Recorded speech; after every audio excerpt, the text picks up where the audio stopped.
하나님 말씀 보겠습니다. 레위기 9장 21절에서 10장 2절입니다. 레위기 9장 21절에서 10장 2절입니다. 제가 가진 구약성경 158페이지에 있습니다. 구약성경 158페이지입니다. 다 찾으신 줄 알고 한 절씩 교독하도록 하겠습니다. 가슴들과 오른쪽 뒷다리를 그가 여호와 앞에 요제로 흔드니 모세가 명령한 것과 같았더라. 아론이 백성을 향하여 손을 들어 축복함으로 속죄제와 번제와 화목제를 마치고 내려오니라. 모세와 아론이 회막에 들어갔다가 나와서 백성에게 축복하매 여호와의 영광이 온 백성에게 나타나며 불이 여호와 앞에서 나와 제단 위에 번제물과 기름을 사른지라. 온 백성이 이를 보고 소리 지르며 엎드렸더라. 아론의 아들 나답과 아비후가 각기 향로를 가져다가 여호와께서 명령하지 아니하신 다른 불을 담아 여호와 앞에 분향하였더니 불이 여호와 앞에 나와 그들을 삼킴에 그들이 여호와 앞에서 죽은지라. 아멘. 초심, 방심, 변심이라는 제목으로 함께 말씀 나누길 원합니다. 남자는 첫사랑을 못 잊고 여자는 마지막 사랑을 못 잊는다라는 말이 있습니다. 여러분들 다 첫사랑 있으십니까? 첫사랑을 하면 어떤 감정이 듭니까? 생각나는 날씨, 온도, 냄새가 있을 겁니다. 첫사랑은 되게 아련합니다. 처음 하는 연애다 보니 서투르죠.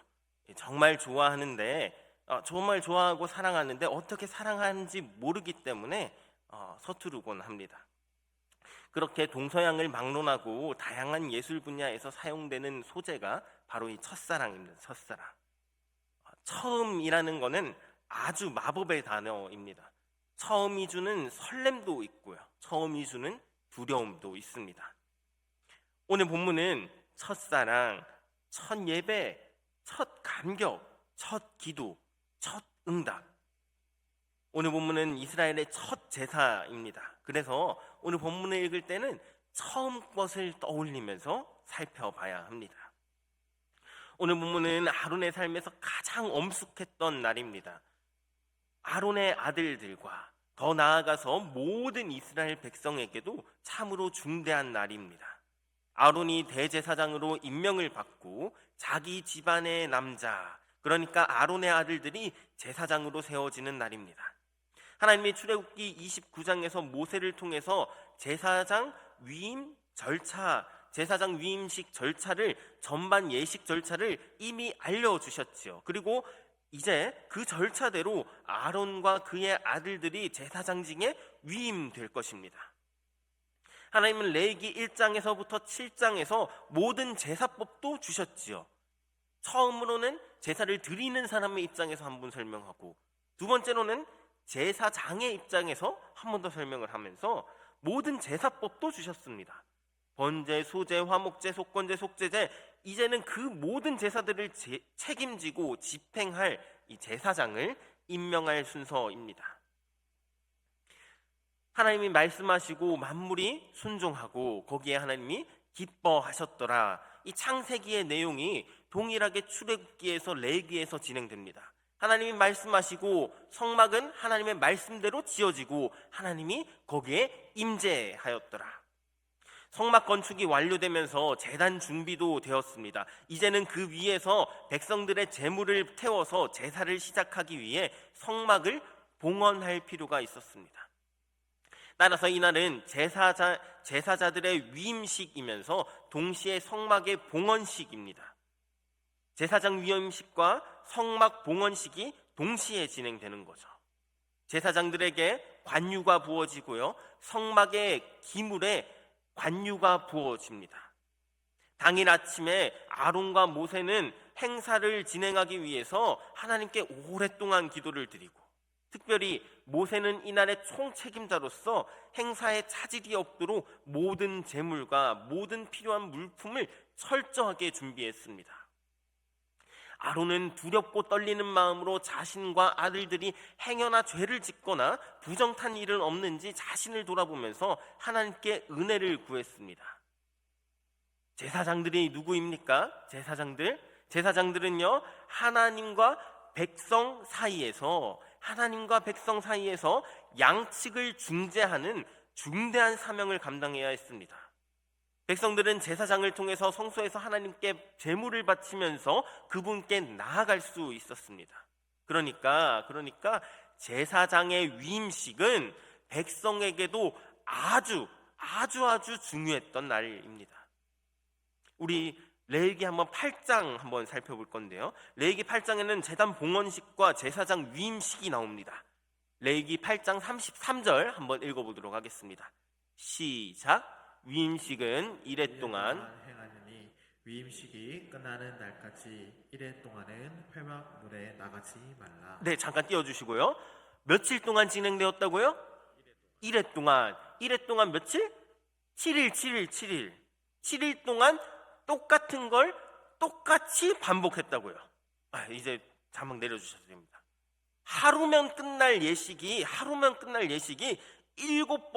7일 동안 일주일을 반복했습니다. 왜 그랬을까요? 반복은 강조이곤 합니다. 위임식을 통해서 제사장들에게만 메시지를 주는 게 아니라 그걸 보는 모든 회중에게도 메시지를 주는 겁니다. 3에서 4절을 보면 온 회중이 회막 문에 모였고 6절에서 아론과 그의 아들들을 불러서 위임식이 시작됩니다. 여기서 중요한 것은 온 회중이 모였다.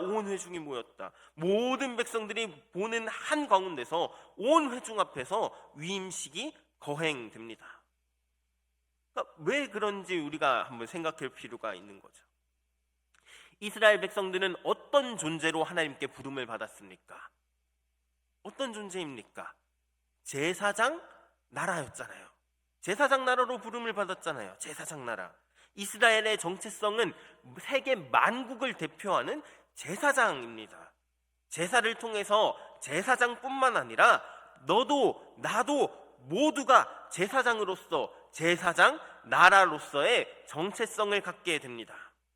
하나님의 소유로서 선별된 이스라엘이 어떻게 살아야 하는지 모범을 보이는 게 제사장입니다. 그래서 이 제사장의 모습을 통해서 제사장 나라 백성으로서 세상에 모범을 보여야 하는 것이 이스라엘인 거죠. 그래서 이 제사장 위임식은 단순한 임명식이 아니라 백성의 정체성과 소명을 일깨우는 의식입니다. 백성의 정체성과 소명을 일깨우는 아주 중요한 의식이었습니다. 그러니 오늘 제사장 임명식은 우리에게 하나님의 소유로서 어떻게 살지, 무엇을 위해서 살아야 할지 그것을 질문 던지고 있습니다. 우리는 하나님의 백성으로서 어떻게 살아야 합니까? 우리는 하나님의 백성으로서 무엇을 위해 살아야 합니까? 제사장들과 성전 양쪽에 이 기름을 붓고 발라서 봉헌을 합니다. 행사의 초점은 제사장 위임식입니다. 제사장 위임식의 준비물로는 제사장 관복과 특수한 관유, 속죄제를 위한 숫송아지와 번제용 순양, 그리고 위임식 화목제를 위한 순양과 무교병 한 광주리가 필요했습니다. 이때 광주리에는 세 종류의 소재물이 들어있었는데요. 위임식을 위해 모든 백성들이 이제 회막 주변에 운집했습니다. 모세는 위임식에 임하기 전에 아론과 그의 아들들을 목욕시킨 다음 아론에게는 대제사장 관복을 입혔고요. 아들들에게는 일반 제사장 예복을 입혔습니다. 거룩한 직분이 딱 시각적으로 거룩한 옷을 통해 드러나는 거죠. 제사장의 복장, 특히 대제사장의 복장은 하나님의 거룩하심과 영광의 현시입니다. 온 우주를 축소시킨 버전이 바로 대제사장 관복 되겠습니다. 일반 제사장 옷은 되게 간단합니다. 그들은 기본 예복을 입고 허리띠를 맨 다음에 머리에는 관을 썼죠. 그런데 대제사장 의복은 많은 보석과 더불어서 매우 복잡하고 화려했으며 대단히 비쌌습니다. 일반 예복에 최고급 청색 염료를 염색한 겉옷, 이 최고급 삼색실에 금실까지 섞인 에봇과 흉배, 금패를 두르는 머리에 쓰는 관으로 만들어졌습니다. 그러니까 왜 지금 제가 계속해서 대제사장의 옷이 너무나 귀하다, 너무나 좋다, 너무나 이렇게 비싸다를 강조하냐면 신약의 그리스도인들은 대제사장급 신분입니다.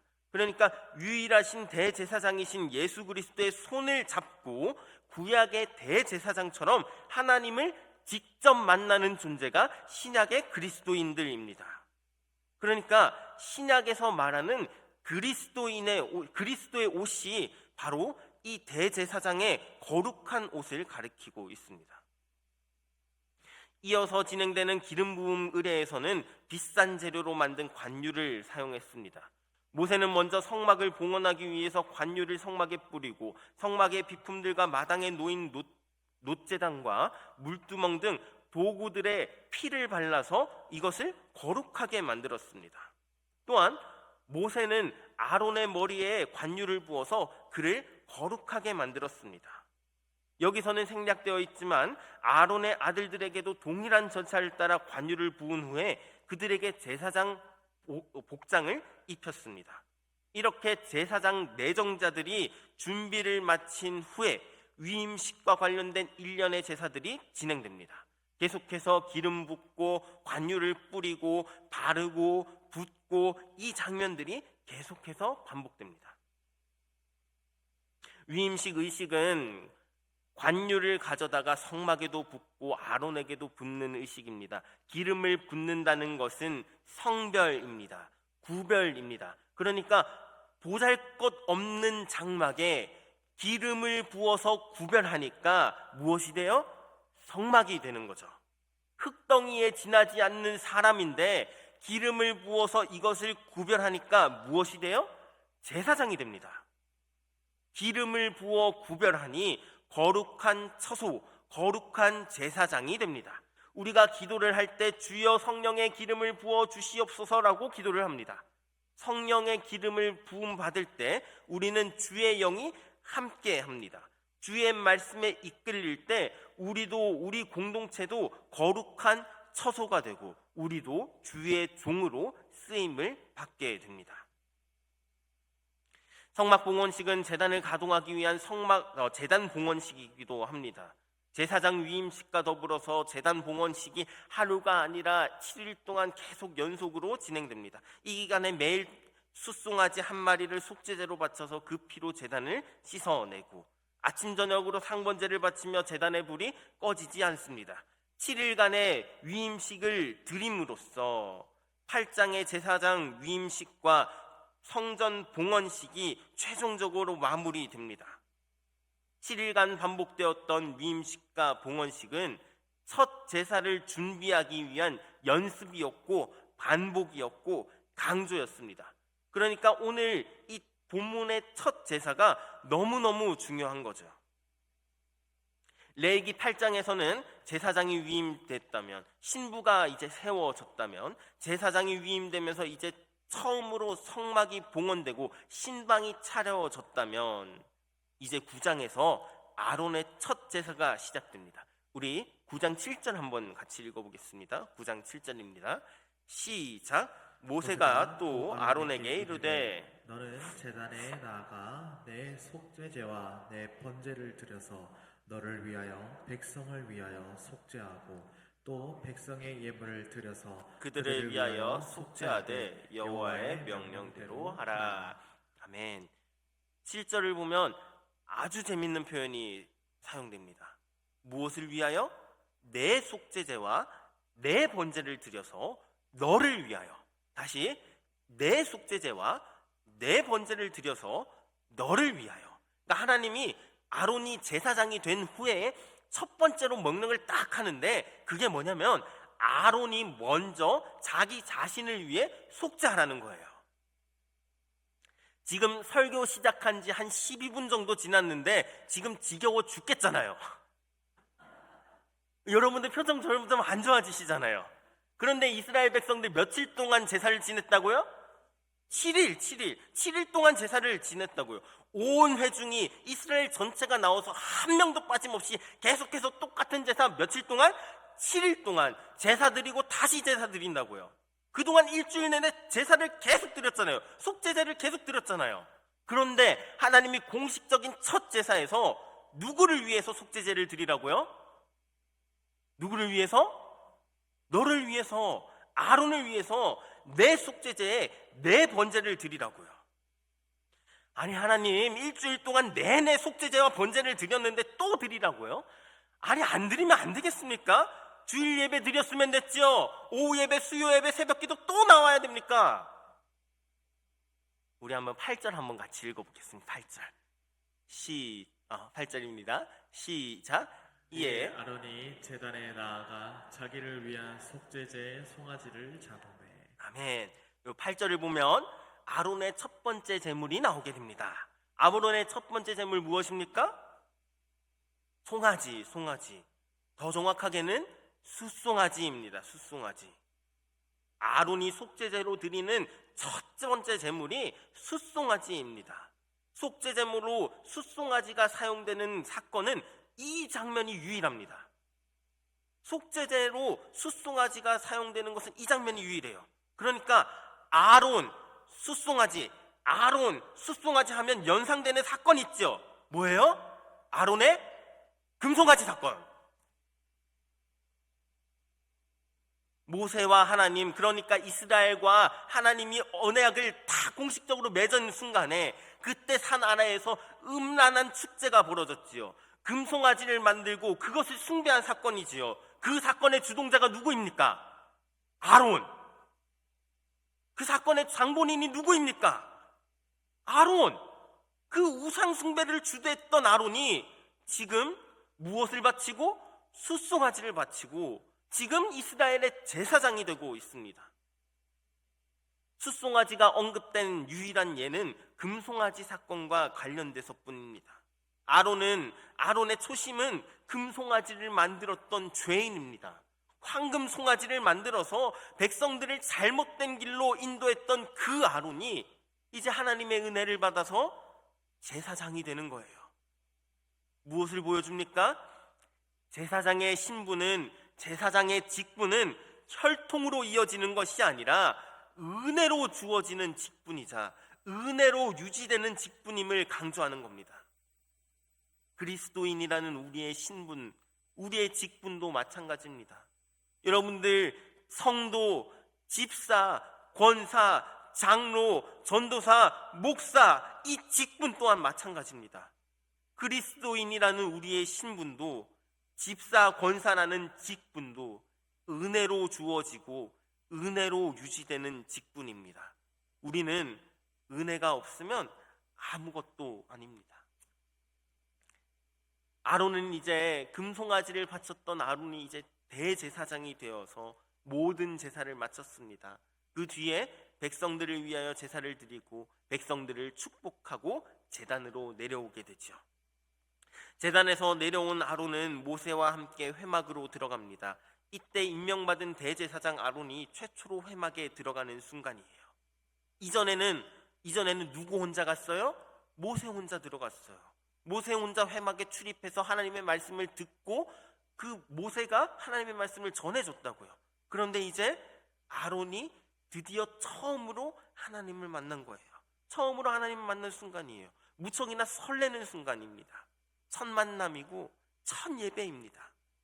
아론과 아들들이 하나님께서 모세를 통해 주신 규정과 절차에 따라 한 점 오차도 없이 예물을 드렸습니다. 하나님이 말씀하신 대로 순종하고 하나님이 기뻐 받으셔서 그 하나님이 아론을 만나 주시는 거예요.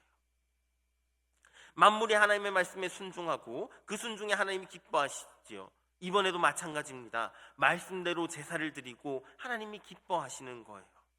그때 여호와의 영광이 나타나서 그분으로부터 불이 내려와 제단 위에 타고 있는 모든 제물을 순식간에 살랐습니다.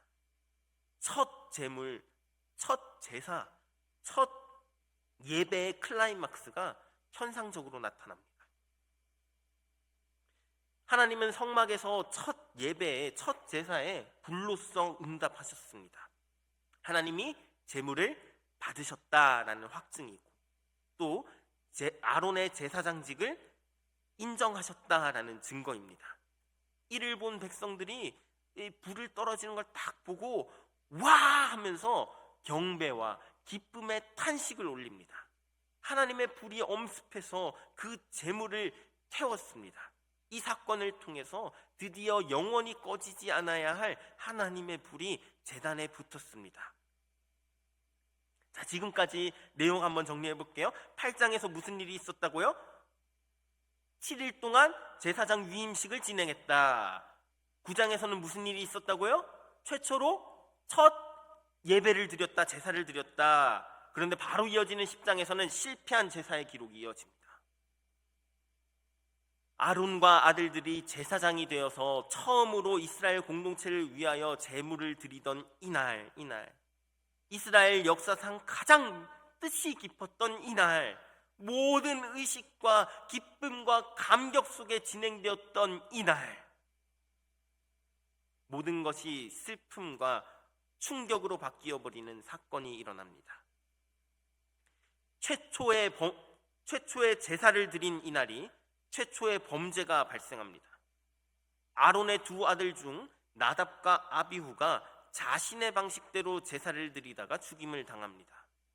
하나님이 그들을 제사장으로 세우셨으므로 나머지 일은 대충 해도 되는 것으로 방심했을까요? 잃지 말아야 할 것이 나옵니다. 뭘 잃지 말아야 합니까? 초심입니다. 초심은 첫사랑입니다. 초심은 첫사랑을 계속해서 회복하는 것입니다. 열심만큼이나 초심을 지키기는 쉽지 않습니다. 아마도 방심했던 거죠. 아니면 오만했을 겁니다. 첫 예배의 영광이 사라지기도 전에 끔찍한 일이 일어납니다. 아론의 두 아들 때문입니다. 우리 10장 1절 한번 읽어보겠습니다.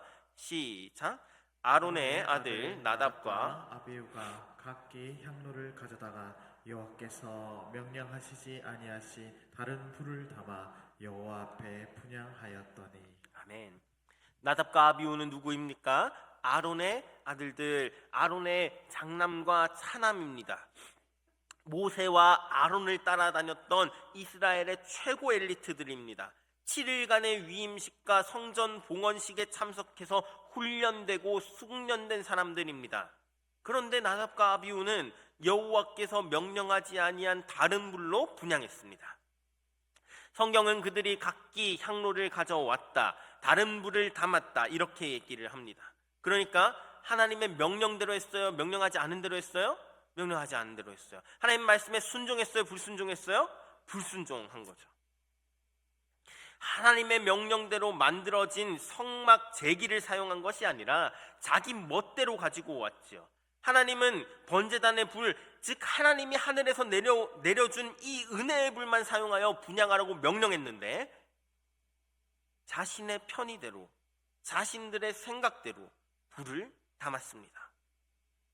첫 제사가 끝나고 나서 백성들이 막 환호했지요.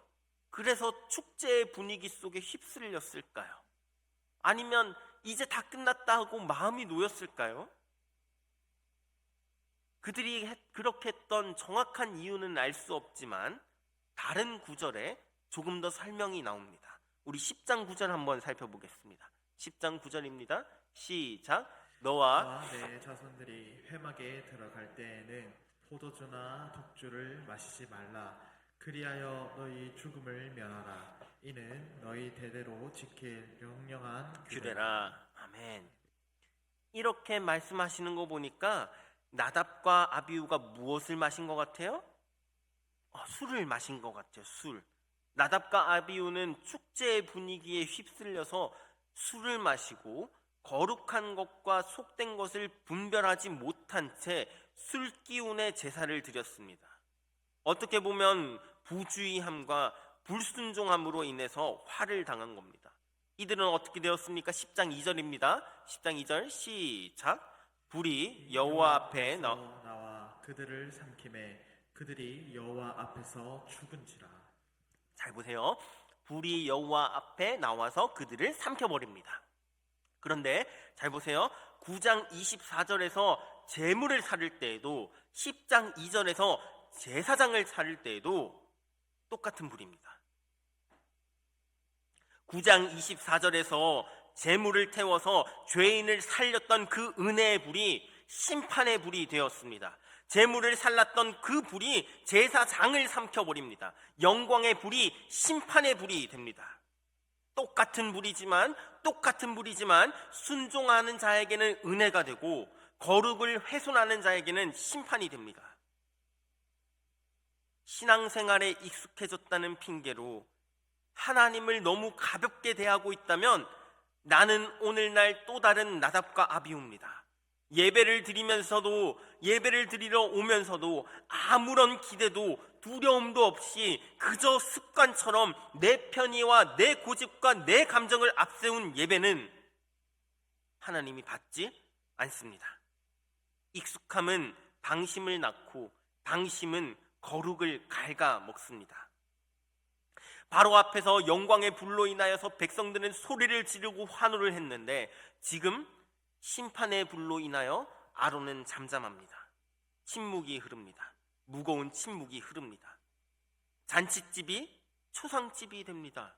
환호가 침묵으로 바뀝니다. 화려한 제사장 옷이 시신이 입고 있는 수의가 되어버립니다. 불명예스러운 수의. 다 바뀌어버립니다. 부주의와 불순종이 부른 참사입니다. 순종으로 하나님의 영광을 경험했던 백성들이 이제 아론의 두 아들의 불순종으로 이 화를 경험하고 있습니다. 하나님이 원하시는 것은 잘 갖추어진 제사, 형식, 많은 제물이 아니라 제사를 드리는 사람의 순종입니다. 순종. 제물이 아니라 순종을 원하십니다. 그래서 순종이 빠진 예배는 위태롭습니다. 하나님의 뜻을 무시한 예배는 위험합니다. 그래서 하나님은 아론과 두 아들들에게 남은 자녀들에게 이렇게 말합니다. 애도하지 말아라. 애도하지 말아라. 아들이 죽었고 형제가 죽었는데 애도하지 말라고 얘기합니다. 더 나아가서 장례도 다른 사람들이 치르도록 합니다. 범죄에 대한 심각성을 깨닫도록, 이 심판이 정당하다는 것을 깨우치도록 합니다. 특별히 이 사건은 제사장 가문에 내린 형벌입니다. 일반 백성들은 이 사건을 겪으면서 굉장한 충격을 받았을 거예요. 하나님은 이 사건을 통해서 하나님이 얼마나 거룩함과 순종을 중요하게 여기는지를 온 회중에게 보여줍니다.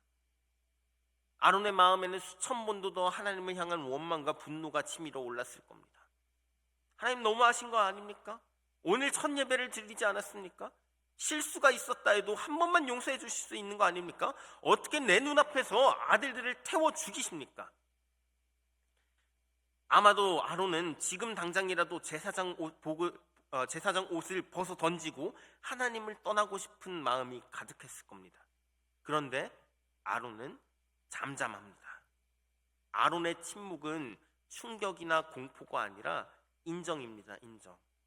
아론은 두 아들의 시신 앞에서 자신의 과거를 보았을 겁니다. 신의 산 아래에서 금송아지를 만들었던 그 자신의 모습.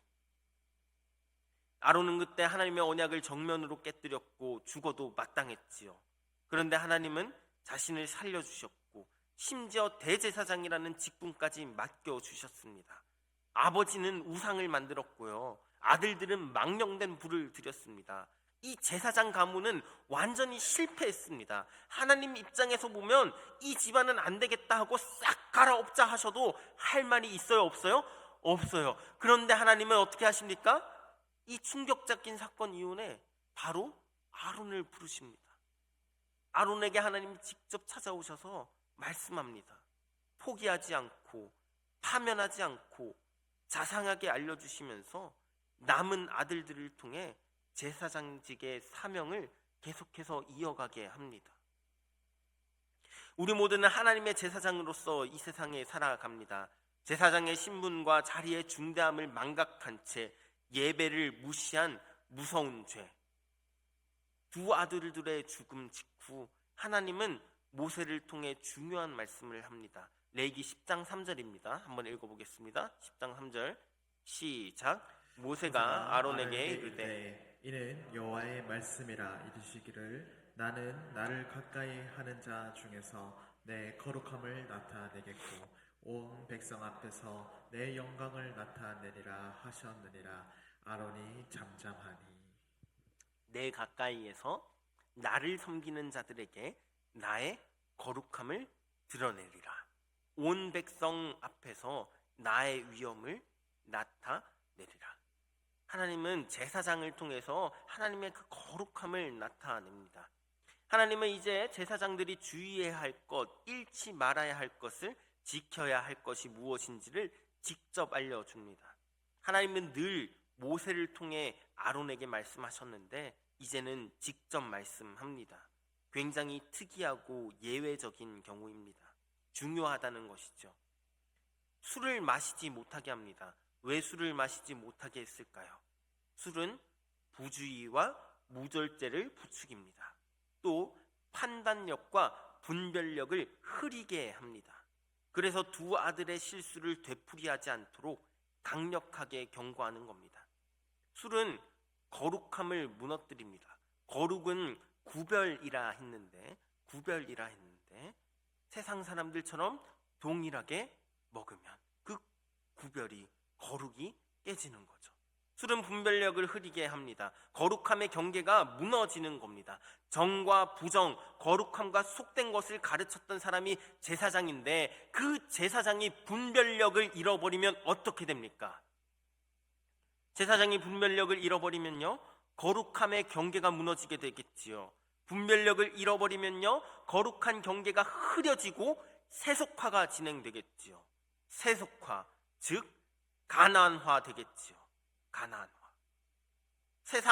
세속화의 물결과 가난화의 급류가 공동체를 덮칠 겁니다. 구별되어 살아야 하는 이스라엘이 가나안처럼 살게 됩니다. 가나안이 악해서 가나안 땅에서 쫓겨나듯 이스라엘도 가나안화되면 가나안에서 쫓겨나게 될 겁니다. 우리에게 이처럼 분별력은 중요합니다. 거룩함은 중요합니다. 구별력은 중요합니다. 하나님의 뜻을 분별하면서 사는 것이 참된 예배의 시작입니다. 그러니 하나님의 말씀을 읽어야 합니다. 하나님의 말씀이 중요합니다. 하나님의 말씀을 매일매일 읽으면서 내가 어떻게 살아야 하는지를 묵상해야 합니다. 그 묵상을 놓치면 분별력을 잃어버리게 됩니다. 하나님은 참혹했던 범죄에도 불구하고 아론의 머리를 풀지 말라고 명령합니다. 아론이 제사장 옷을 벗고 머리를 푼다는 것은 그들이 수행하고 있는 제사장직을 이제 계속 하겠다 안 하겠다? 중단하겠다라는 걸 의미하죠. 그래서 그것을 금지합니다. 제사장직이 사라지면 백성들은 이제 더 이상 하나님 앞으로 나올 방법이 없기에 그 제사장직을 중단하지 않도록 합니다. 계속해서 아론과 그 남은 아들들에게 제단 곁에서 소제물을 먹으라고 말씀합니다. 제사장직의 존속입니다. 두 아들이 범죄했지요. 아버지는 금송아지를 만들었지요. 그래서 하나님한테 처절한 심판의 대가를 받았지요. 그럼에도 불구하고 하나님은 사죄의 길을 열어둡니다. 죄에 대해서는 단호했지만 하나님은 회복의 길을 닫지 않으십니다. 하나님께 가장 가까이 다가가 그분에게 성막의 직무를 다하는 제사장을 통해 하나님의 거룩함을 드러냅니다. 그렇기에 제사장은 더욱 모범을 보여야 합니다. 죄를 짓는 문제에 있어서 제사장 가문 역시 예외일 수 없습니다. 방심은 순종을 잊게 합니다. 우리는 이 사건을 통해 순종이 빠진 예배가 얼마나 위험한지를 알게 됩니다. 순종이 빠진 예배는 위험합니다. 하나님의 말씀을 듣는 순종은 하나님이 하나님 되게 하는 것이고 생명의 길입니다. 그래서 그것보다 더 지켜야 할 가치는 없습니다. 하나님의 임재를 바란다면 무엇보다도 하나님의 말씀에 순종이 선행되어야 합니다. 오늘 본문은 극과 극의 사건이 연달아 벌어졌습니다. 제사장들은 최고의 영적 체험 후에 최악의 불법을 행하며 비극적인 죽음을 맞이했습니다. 하나님의 불은 동일합니다. 한 번은 은혜의 불이었다면 또 한 번은 심판의 불로 임합니다. 무엇보다도 놀라운 사실은 은혜와 심판이 하루 동안에 번갈아 내려질 수 있습니다. 오늘 이 시간 혹은 방금 전에 은혜를 많이 받았더라도 당장 집으로 가면은 혹은 집 가다가 이 차 이상하게 운전하면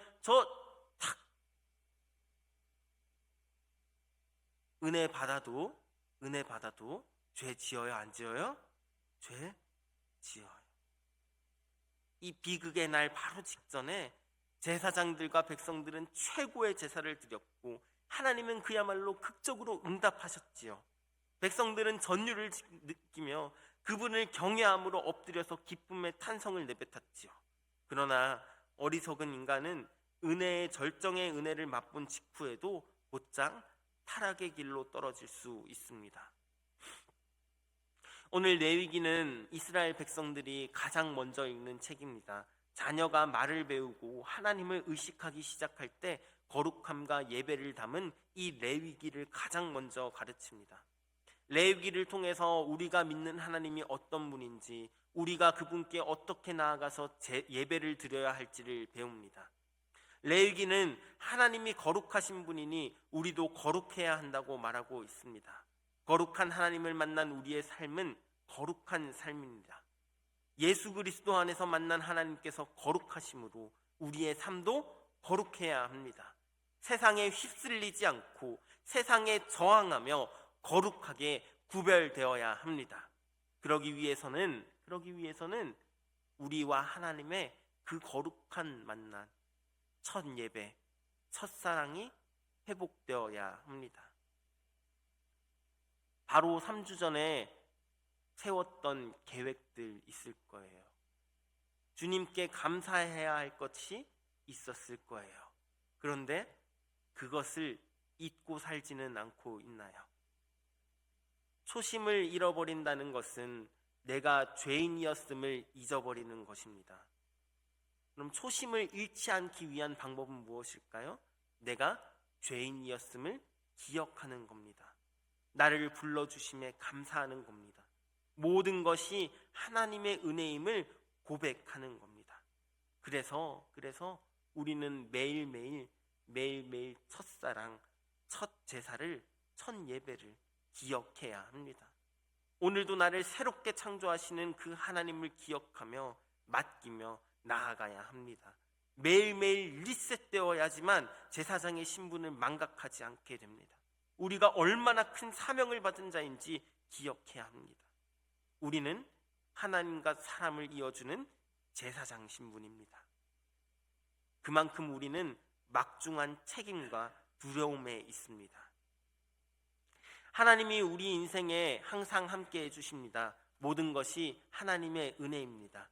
제사장의 직분 또한 은혜로 주어지는 직분이자 은혜로 유지되는 직분입니다. 우리는 그리스도인입니다. 누군가는 집사가 되었을 거고, 누군가는 권사로, 누군가는 장로로 처음 직분을 받았던 그날이 있을 겁니다.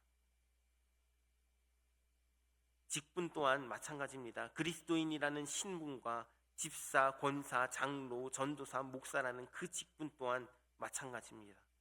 은혜로 주어지고 은혜로 유지되는 직분입니다. 하나님의 은혜를 빼고서는 하나님의 자녀라는 신분도 우리의 직분도 설명되지 않습니다. 우리는 은혜가 없으면 아무것도 아닙니다.